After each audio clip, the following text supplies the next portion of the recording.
ఈ సాధారణ నెల కాదు, దేవుడు మీకు ఒక పరీక్ష, ఒక అవకాశం రెండు ఇస్తున్నాడు. చాలా అద్భుతమైనటువంటి నెలగా చెప్పవచ్చు. ఫస్ట్ మనము ప్రైవేట్ ఉద్యోగులు తీసుకుంటాం. రాహు 10వ స్థానంలో ఆకస్మిక మార్పులు. ఇంకా కొంచెం చెప్పాలంటే కొంతమందికి ఉద్యోగంలో ఇబ్బందులు కూడా వచ్చే అవకాశాలు ఉన్నాయి. ప్రిపేర్ అవ్వండి.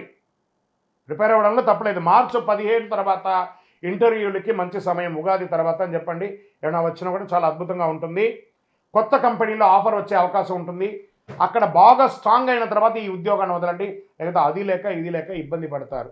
ఇంకా విదేశాల్లో H1B రాలేదండి నాకు, మేము ఏం చేయాలి, మాకు పిక్ కాలేదు, మేము ఎలా ఉండాలి అని అనుకున్న వాళ్ళకి అందరికీ కూడా వెయిట్.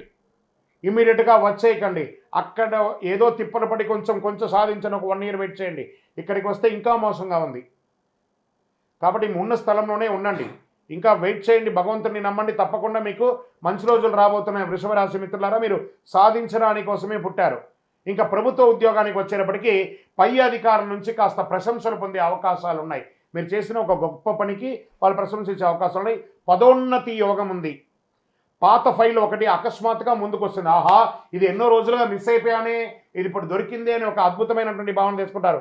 చాలా అధికమైనటువంటి ఆత్మవిశ్వాసం వల్ల సమస్యలు వచ్చే అవకాశం ఉంటుంది.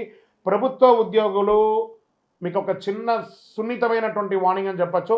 అసాంఘిక కార్యక్రమాలకి పాల్పడకండి. మీ ఉద్యోగం కూడా మీరు కోల్పోయే అవకాశాలు ఉంటాయి. జాగ్రత్త. ఇంకా వ్యాపారములు చేసే వాళ్ళకి, అన్ని రకాల వ్యాపారాలకి శని 11వ స్థానంలో ఉండడం వల్ల లాభం ఉంటుంది. కానీ కుజుడు 2వ స్థానంలో ఉండడం వల్ల మాటల వల్ల కస్టమర్స్ బాధపడే అవకాశాలు ఉంటాయి. కాస్త ఆచితూచి మాట్లాడండి. వచ్చిన కస్టమర్స్ అందరూ దేవుడికి సమానం కాబట్టి వారితో నమస్కార ధోరణితో పిలిచి అద్భుతంగా వాళ్ళకి ఏం కావాలో అది ఇవ్వండి. మీరు ఇన్ఫ్లుయెన్స్ చేసి వాళ్ళ దగ్గర అమ్మకండి.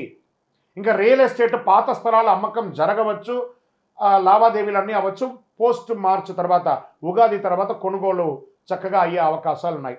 ఇంకా ఫ్యాక్టరీ ఇండస్ట్రీస్ మెయింటైన్ చేసే వాళ్ళు యంత్రాలకి కాస్త ఓవరాయిల్ చేయడము, ఈ మరమ్మతులన్నీ కూడా చేయడము, లేదా విదేశాల నుంచి మంచి మిషనరీస్ దింపడం అంతా కూడా ఏప్రిల్ తర్వాత మీకు చాలా బాగుంటుందని కూడా చెప్పచ్చు. ఇంకా ఈ ల్యాండ్స్, లోన్స్, తర్వాత చిట్ ఫండ్స్ అవన్నీ వెళ్తున్నారు చూసారా, మీరందరూ కూడా ఒకసారికి 2 సారి డాక్యుమెంటేషన్ అంతా బాగా చదవండి. గోత్రు